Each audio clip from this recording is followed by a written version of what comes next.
Have you ever gotten in a fight and then realized, but you hold true to your belief? Oh my goodness. Pride can really hold on to us. And we're going to address how it really affects our most intimate relationships this week. Join us this month as we talk about things like pride and conflict and play and intimacy in that relationship with that special person in your life. Mama Says Namaste. Mama Says Namaste. Making a family can be easy and fun. Oh yeah, but raising a family can be a whole different story. From spouses to kids to the crazy daily grind, life often directs us away from connection and more into reactive chaos. If you're tired of that cycle and are seeking something beyond the picket fence blues, this is the show for you. I'm Ashley. And I'm Nathan. And we're here to take you from chaos to clarity by bringing awareness and intention into your home, not waiting for one day, and highlighting how the uniqueness in each of us strengthens all of us. Take a deep breath in and let's start a brand new day. With Mama Says Namaste. I have a lot of pride in getting everything right and done perfectly the first time. Right.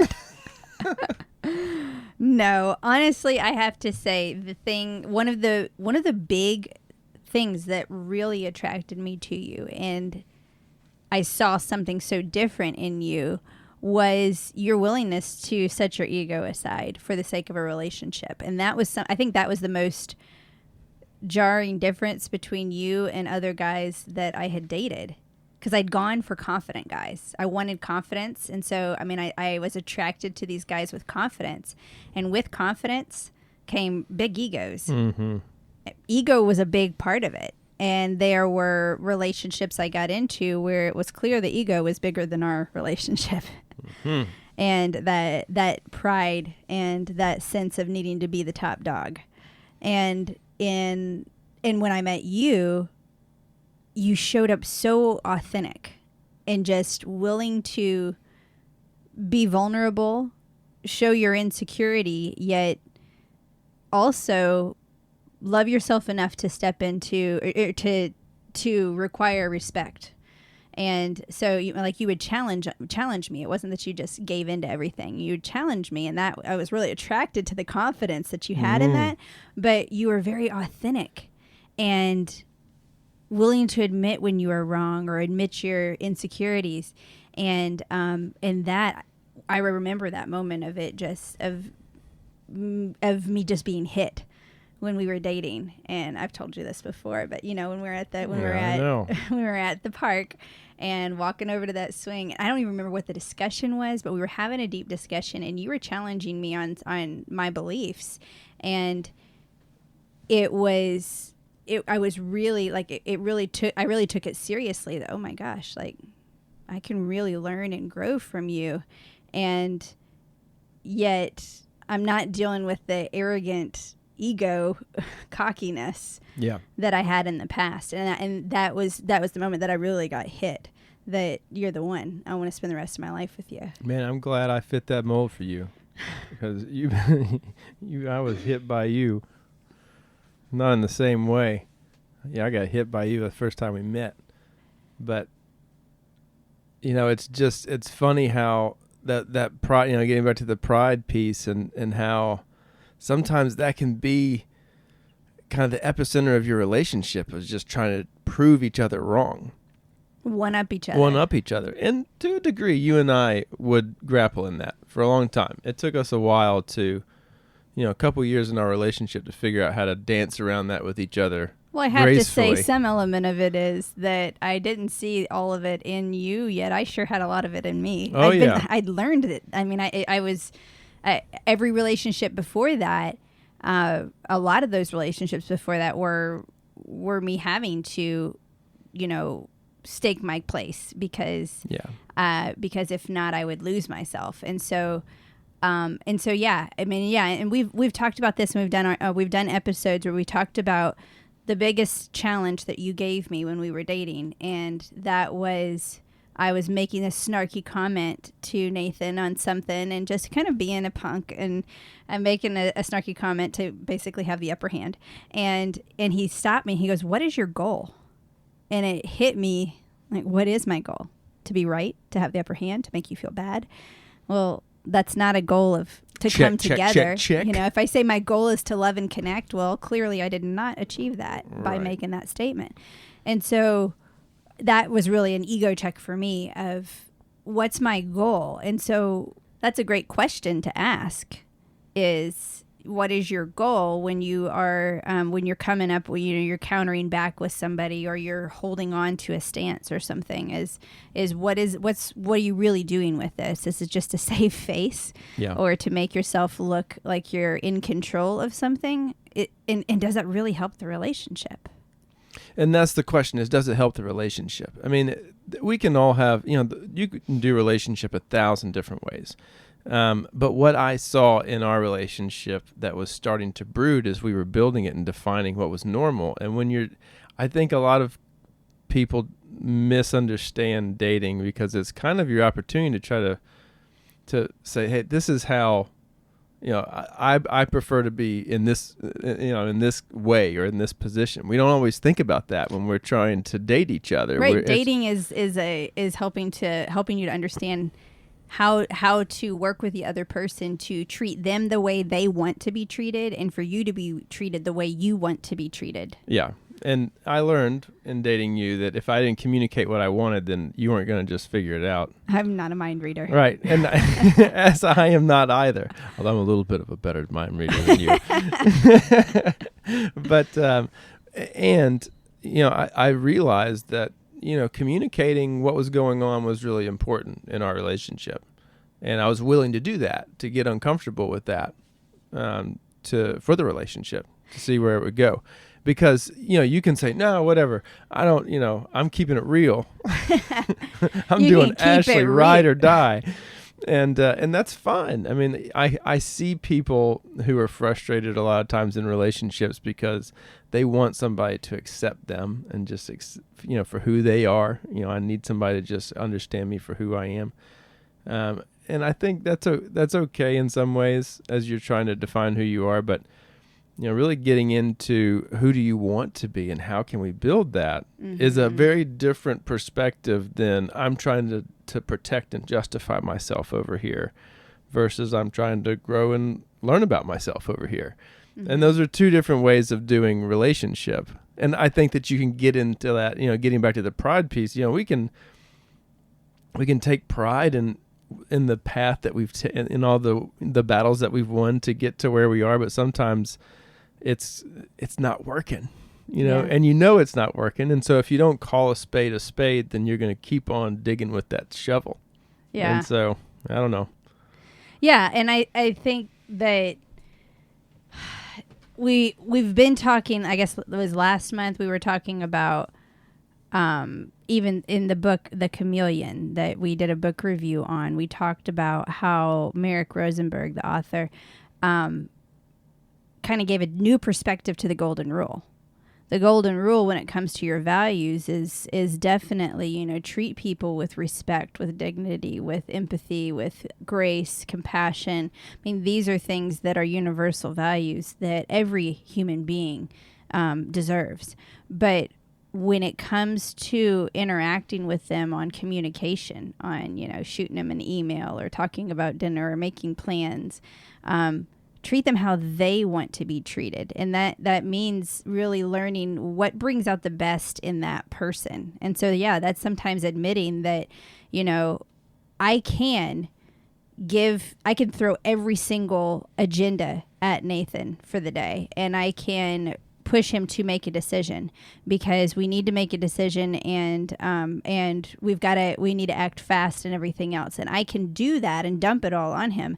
But in doing that, I'm bringing out a part of him that is most likely going to become apathetic. I don't know, whatever. I don't care.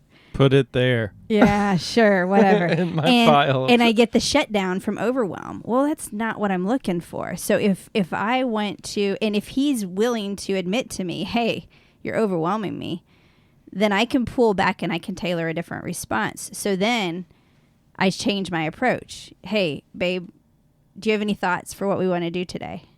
Okay. Mm-hmm. Have we talked about the fact that there's these 3 things that the kids had on their agenda?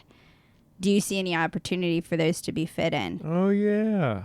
And then we can approach it in a different way. And I mean, my gosh, this is still something I work with. Oh, yeah.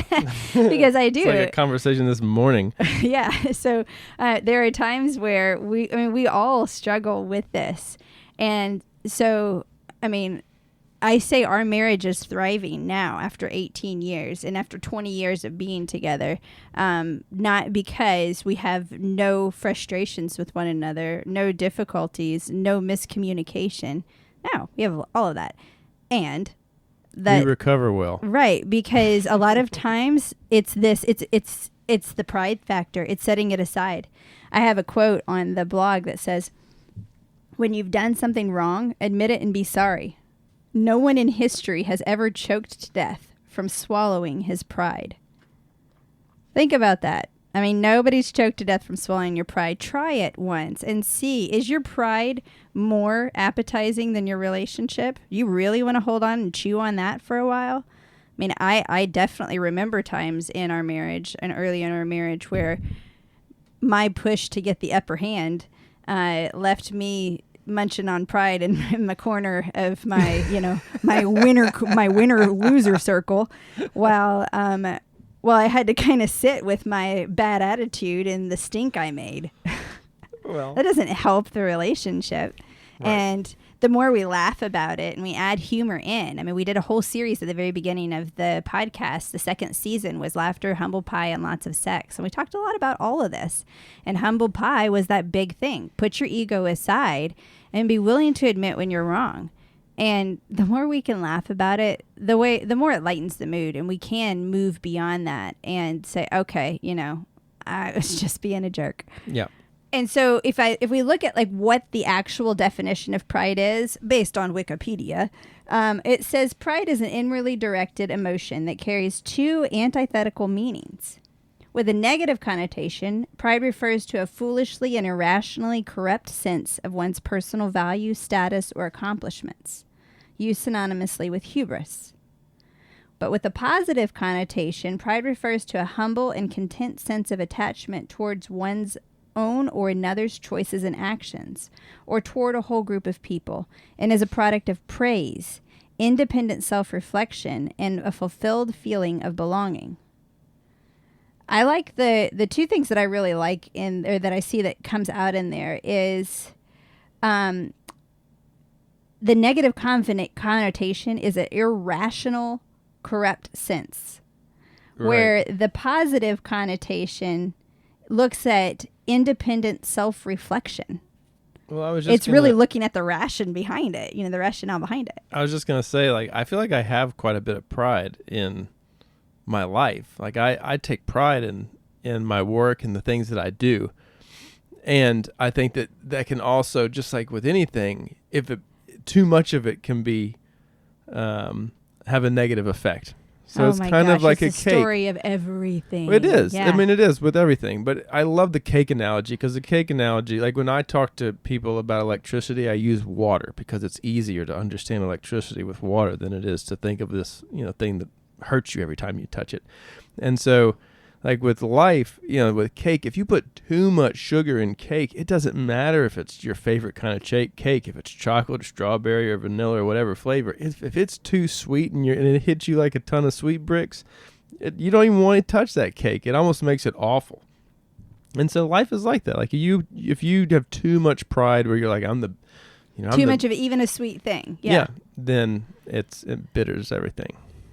Yeah. Yeah, there's a balance. So yeah, this isn't saying you don't have any pride in anything. Yeah, I'm proud of the life we've created. I really am. And I'm proud of it based on the self-reflection of who I've become. I'm proud of who I have become in that.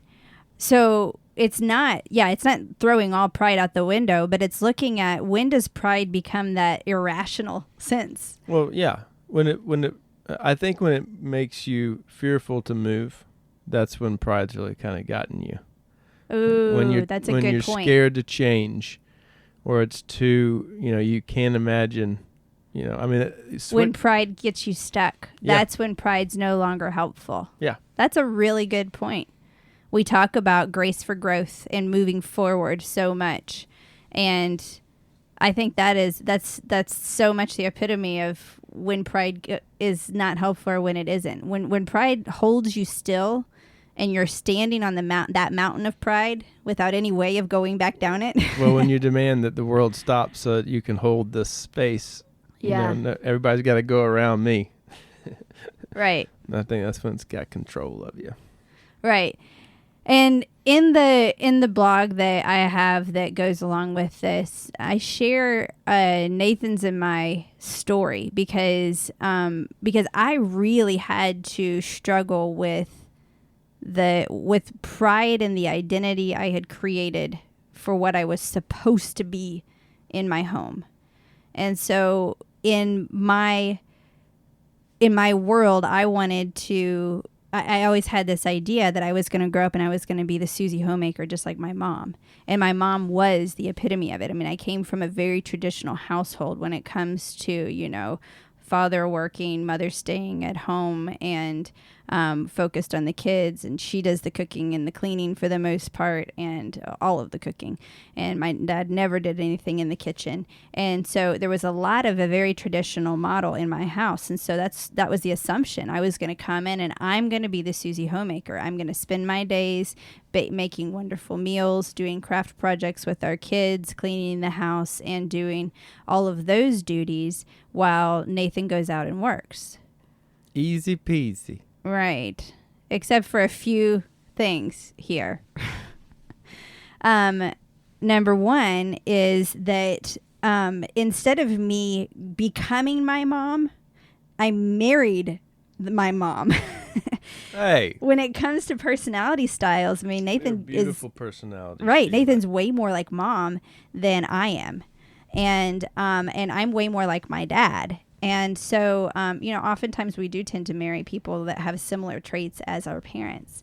Well, if I had married someone similar to my dad, then we probably would, if we still were together at this point, there'd be a lot more rockiness in or volatility in our relationship. No doubt. Oh my goodness, Good I couldn't imagine. Because again, that's marrying someone just like me, and that would be a lot of butting heads.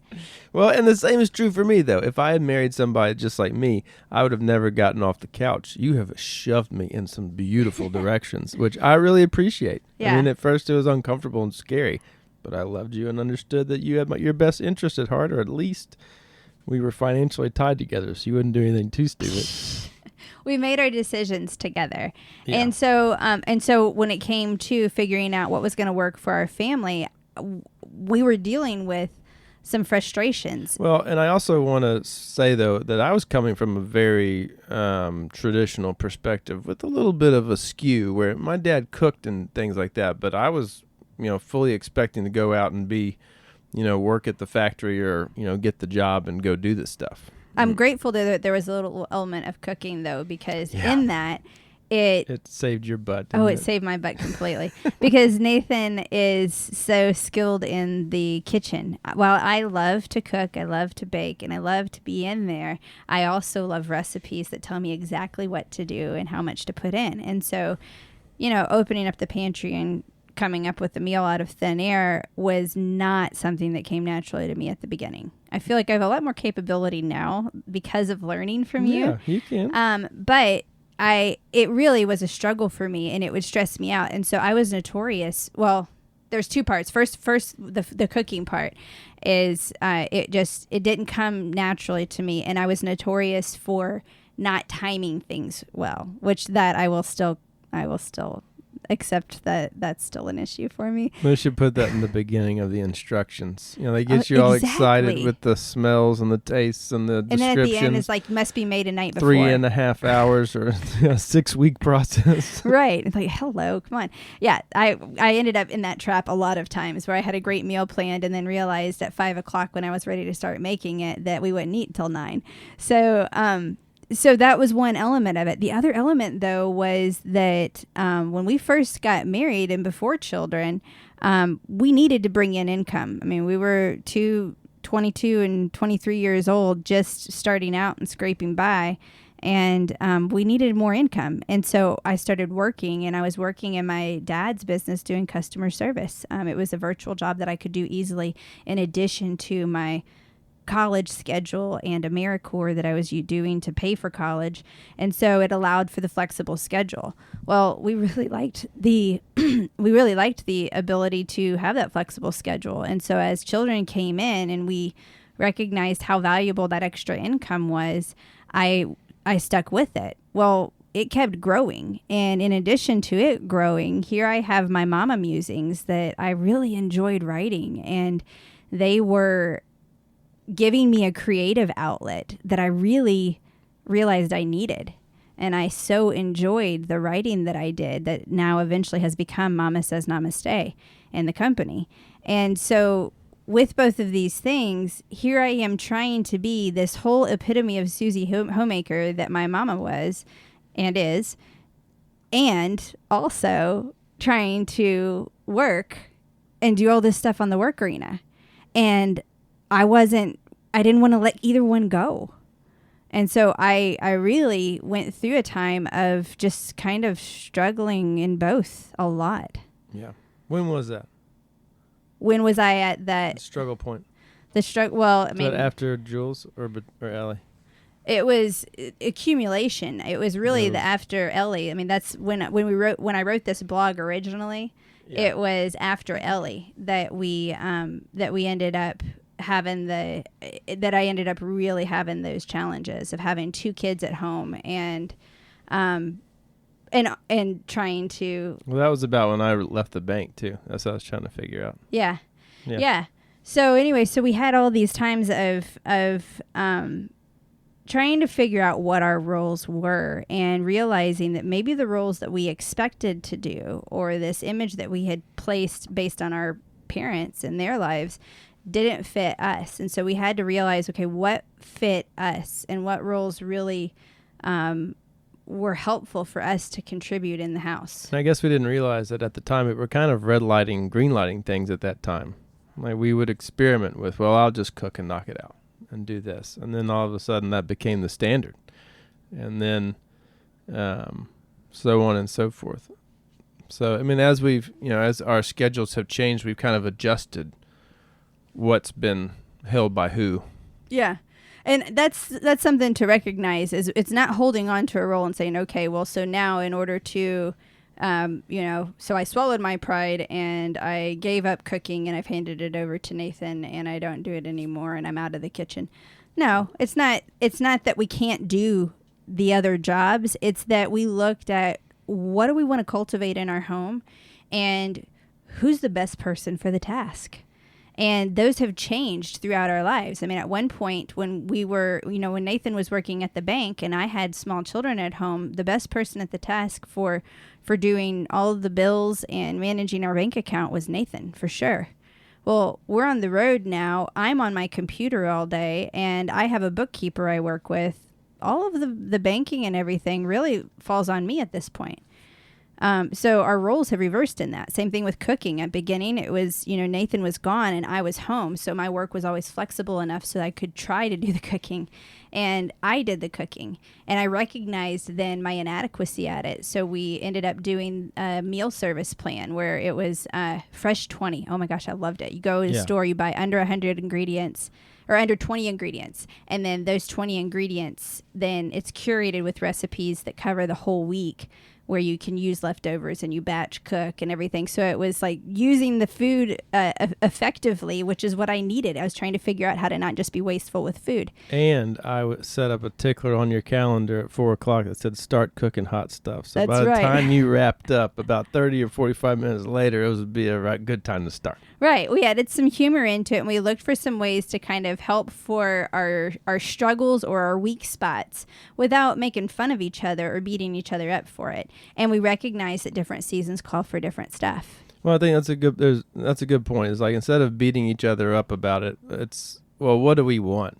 Yeah. Ultimately, we want to eat. Yeah. And so let's figure out where we're falling apart so that we can make sure that it doesn't happen.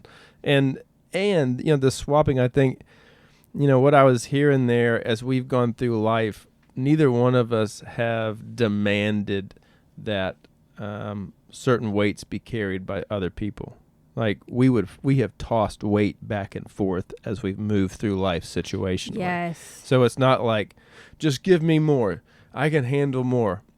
We're not It's being it's not the martyrdom. It's more of the, all right, how can we balance this so that we can run the fastest and the happiest that we want to? And out of those conversations, we slowly started to recognize, well, what kind of life do we want to live? Yeah. I mean, if we can redefine what the boundaries of, okay, well, here's the pride of the expectation of, well, I need to be making the money and you need to be at home cooking and being that mother figure that you always wanted to be, then, if we switch that and play with that, what's possible? Right. And we found that, I feel like I can be the mother I want to be. I can still step up and we can create and we can play and we can hang out. And that doesn't mean I can't do this podcast and deliver this podcast and coach families and walk through, our own lessons learned. And, oh my gosh, I love coaching families and being there for transitions in life, for all of those growth phases, those transitions and those seasons that we have, and how to flow like water through our lives, and how to find those ways of connection and communication when the reality is, sometimes we're a bunch of little pebbles being rocked around in that water. Yeah. And sometimes we knock up against each other, sometimes we mess up, and sometimes we reevaluate and recognize what we were doing isn't the best. But that's life. That's where humor really softens those blows, gives you a little padding. Right. A little emotional fat. Right. This humor. Right. Yeah, and as we're going into this month, I kind of laid out. I've been trying to kind of plan kind of themes for each month just to help with our planning, because we do these real time. We don't book them all in advance or anything like that, and yet sometimes I don't want to be, flying by the seat of my pants. What do we talk about? So we talked about what our themes were. And so as we discussed different things of doing, or different areas of focus, we talked about talking about pride as one, and conflict, because conflict is inevitably going to come up in every relationship. So how do you navigate that? Right. We will talk about it. And then also intimacy. We're going to talk a lot about the intimacy aspect and the importance and the value in that. And then the other thing is play. And I think I want to add into that conversation play versus drama. Because drama, maybe we just touch on drama every time, because drama can go with every single one of these. Oh, drama's so fun. Drama is a waste of your time in a relationship. Oh, come on. It's like, I don't know. Yeah, it is. It is. There's nothing you can say here. Yeah. It is. And I know that, I know this is where my personality comes out. I have no patience for drama. Get over it. I know that tends to be my first tendency. But I think part of it is because drama so often comes from speculation. Drama is not communicating, and it's speculating. You're so cold. And I say, why waste your time, your emotions, your energy, their time, their emotions, their energy with creating this fantasy, confused drama around emotional something. Fantasy. Come on, let me have my emotional fantasy. Writing, and drag you in with it. Come on, together. Right. Misery loves company. Right. You can write these horrible stories. You can assume all of these things without ever having communication. And so when it comes to drama and pride, instead of getting lost in the martyrdom of what you're doing, that's drama. Don't add drama to it. Have a conversation. Do you really want to be the martyr? Do you want to go down as the martyr? I think we know which podcast is going to be the longest out of here. What? Well, you got over on our 4 that we're discussing this month, and boy, on the last one, no drama mama. No drama mama. All right. I'll get ready to shut up and sit down for that one. No, we work through it together, and I think that's why we don't have the drama so often. Is if there's trickles of drama around us, one of two things happens. Either it can be a pride check of us having a conversation, and I'm not going to speculate. I'm not going to create more about how I'm right and you're wrong, but we're going to talk about it to see how we can find a common ground.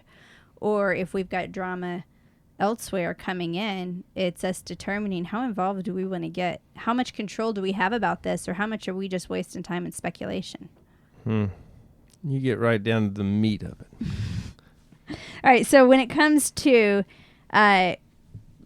navigating pride, and the good sort of pride versus the pride that's not going to help anything in your relationship, think about these. I mean, claim your role in the family. What are your strengths versus what is your idea of what things should look like? I mean, really look at what are your strengths. This is like deschooling, where you pull your child out and you say, forget everything you think about school and let's just look at how you learn. Like, forget everything you think about what a family makeup is supposed to be, and think about what are the beautiful things that you bring. Marie Forleo says the world needs that one special gift that only you have. And I love that. It's so true. You have got beautiful strengths. I recognize some of my strengths is my ability and joy in speaking and writing that I do in the 48 Days community and with Mama Says Namaste. Part of my skill that I have is my coaching, which comes out in my family with the conversations that we have, also with my clients and colleagues and friends. And that's a skill set that I have. Making a decision, or actually sometimes making a decision I get drained on at home. But that drive, the getting things done is definitely a superpower I can bring into the family. So I can claim that. Right.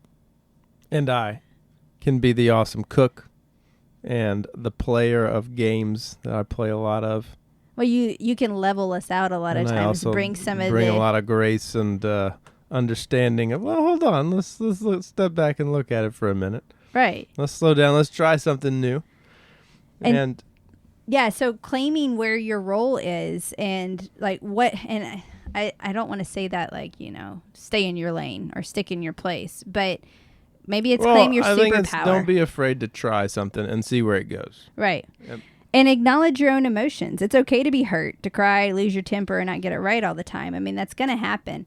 And, I acknowledge the fact that it was really hard for me to admit that Nathan was a better cook than I was. I did not really like that. And I fought that for a while. And then I got to benefit from the truth of this. That, Oh my gosh, when we hit the road, he told me that as soon as we hit the road RVing, that he would take over all of the cooking. And you really have. Ever since then, Nathan is primary in the kitchen.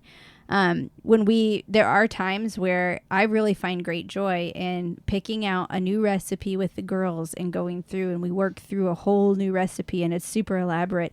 And that's a time where Nathan gets the heck out of the kitchen because it's way too long and intensive for him, and he does his own thing. And so I still can enjoy the kitchen in my own way, but I recognize, and we're all the better for it, that's a spot that Nathan can really shine. Also on this, apologize. Own your role in affecting another and truly ask for forgiveness for what you did, not for how you made them feel. Say that again. Well, I'm sorry that you feel that way is not an apology. And so anytime that is your response, I'm sorry you are feeling this way, check your pride. Well, when I was little, I was always told to at least look for what you contributed in and apologize for that. Right. Instead of worrying about what everybody else, well, I did this and I'm sorry. And so that opens the door to, sometimes the pride piece, it can become a pride off, like one person's, yes, like, I'm sorry you're such a moron. Well, I'm sorry you're such an idiot. I'm sorry you don't hear anything I say. Well, right. And then all of a sudden your apologies is another attacking fight. Oh, yes. It's just a double-edged sword, that conversation. But if you started looking at, okay, well, what was my contribution? What did I do? Then it changes the whole conversation, because then that pride off doesn't necessarily have to happen. Or when you say something to somebody like that who's used to just pride off, and it really throws them off, and then you got the upper hand because they don't know what to say. Right. It's like, and I'm sorry for looking like this. Or so, I don't know, whatever, What? ridiculous. Right. Right. So, be willing to apologize and just don't hold on to your right. Just remember, anytime you're feeling so strong and passionate where you start to be kind of your own person on that mountaintop, look around you. Do you really want that? Is it really better up in isolation on your little, pedestal of pride? I'm right. Is it worth that over the relationship? Oftentimes when I'm talking about personality styles, D's and C's, so your lions and your owls, who tend to be the ones who can really focus on the task. They can be very task focused. And so when push comes to shove, oftentimes it's about the thing that they are doing versus the people that they are with. And I always say the reminder, no task or thing is as important as the person or the relationship. Because the task and the thing will die off. That relationship lives on and becomes the legacy, because that relationship and the impact that you have in that relationship becomes a ripple effect for how that person is then going to treat others and beyond. And you see the generational legacies left by people that hold on to various traits, positive and negative. Yeah. And yeah, that's the thing, is it's a double-edged sword. Too much sugar. Right. So that's our challenge for you this week, is to just look at that. Where is pride holding you up in your relationship, especially your marriage? Where are you hitting I know better than they do stance? And could you look at another way to approach it, of finding something that's a common ground, or admitting your insecurities in it? How have you been isolated into a role that maybe you want to get out of? Maybe now is the time to have a heart-to-heart conversation, to admit an element of weakness or inadequacy and ask for help. I mean, those things it's not like that can open the door to high and mighty as much as it opens the door to, oh, yes, you're human too. Mm-hmm. Great. Let's connect. Exactly. Not only that, let's connect. And with us, create a synergy as we celebrate how the uniqueness in each of us strengthens all of us. Namaste. 1, 2, 3. Up with the rising sun, already on the run. Mama says namaste. Life is a tangled mess, and you don't have to stress. Mama says namaste. 'Cause today I will stand up and be all the change that I want to see in this world. Boys and girls, you gotta have to stand up to be free. Oh, namaste in your heart. Take a deep breath in, then let's start a brand new day. With Mama Says Namaste.